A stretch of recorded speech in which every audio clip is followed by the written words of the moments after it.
With Congress in recess, now is the perfect time to check in with our representatives to get an update on what's happening in Washington. Louisiana U.S. Senator Bill Cassidy joins us in studio.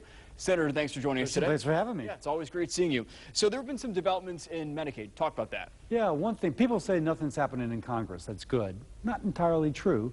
For example, we just passed a bipartisan bill that's saving taxpayers in the Medicaid program $3.1 billion.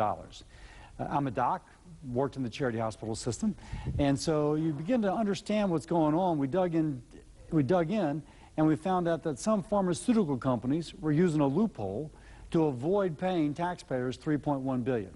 Bipartisan bill, both on the House and the Senate, and the President signed it into law this past week, kind of taking my expertise working with Medicaid and working with others to figure out a solution to save us all some dollars. And you also spent time at the medical school, fitting since you are a doctor. What are you doing with the students there today? So I'm speaking today at the LSU Shreveport Medical School ethics class.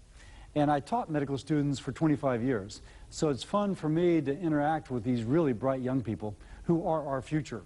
And we'll speak about ethics. I'm sure we'll talk about politics as well. And some of them will be interested in a political public service as well. So it's fun for me. And so this was the other cool thing that you did this morning was you spoke with an AP Politics and Government class, those students there.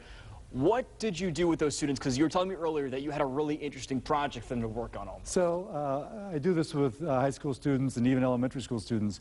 I divide a small group of them into the House of Representatives, a smaller group into the Senate. I have a president, a Supreme Court, and a reporter. And they decide what to have for lunch and who's going to pay. And of course, they're deciding separately, the House and the Senate.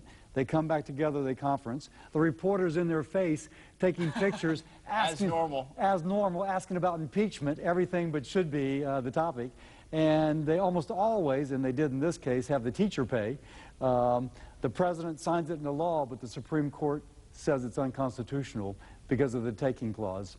And it's kind of fun because they can see how difficult it can be to come to a positive solution to a problem. Just about choosing lunch, let alone American politics. Let alone saving $3.1 billion for taxpayers. Exactly. Well, hey, Senator, it's always great seeing you. Thank you so much for joining us Thank today. you. Alrighty, we'll be right back.